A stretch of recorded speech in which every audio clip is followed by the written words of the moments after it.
Yo, what's up, y'all? These last few days, I had my head in the clouds so high, like, I was just with God, and just, like, I was like, man, like, everything in this world, like, it means nothing, blah, blah, blah, blah, blah. But it's like, there also is a thing where we do secular work, and there's nothing wrong with that. There's nothing wrong with things of this world. Like, of course, there's sin and different things like that, but there's nothing wrong with working a secular job. Now, you can put God into anything. You can make your work your ministry.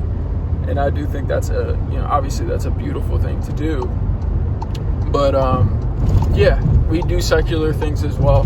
It's like even eating. But we could say, God, thank you for this meal. But I was so into, like, the spiritual of, like, this, that, the other. And I can find myself getting caught up in that loop. And usually whenever I get caught in that loop, I can get so restrictive on myself that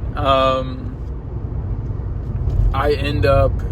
it's just like a catapult pulling me back, and then I start sinning way worse because I gave myself no grace.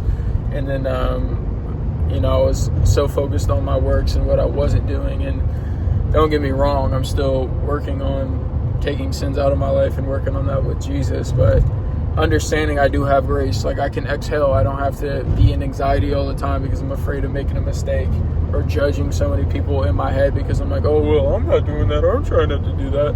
That's literally not what it's about. And I can notice once that feeling was arising, I'm like, I've been here a lot of times, and then the next step is me just usually splurging out. So right now I'm not seeing any girls, not doing none of that, right? And having that under control, and that has been extremely hard for me, like, especially not having that sort of validation too. So and then lately I haven't been listening to secular music, because having that in your ear, that can trigger a lot. That's really why I haven't been doing it. But to be honest, I don't like the other kinds of music that much, whether it's like an instrumental or whatever. I really don't enjoy it very much. So it's like I haven't been listening to much music, which listening to music I feel like is a great joy in life. So I would love to enjoy that again. But if as of right now it's helping me not be lustful, because the kind of music I like is R&B and like some rap, right? So it's like, those are not good topics typically that's being put inside of your brain, but I know it's for the greater good. And I was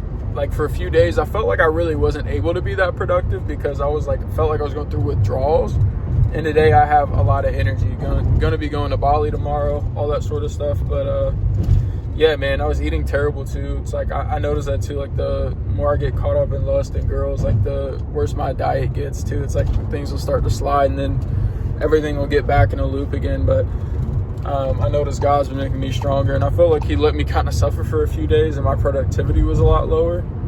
It would take a hit on my productivity in the short term, but help it in the long term. But yeah, it's kind of a cycle I go into with my work, to where it's like I work super hard, and then like my number one focus is work, and I can put God on the back burner sometimes, so he can help me a little bit to make sure that he's first. Now it's like we still are working, but God still does come first, and all that sort of stuff. So wonder if that made sense to you guys. If you're a Christian, it's probably pretty likely you went through that before. Just wanted to make that video because I feel like it's just super relatable.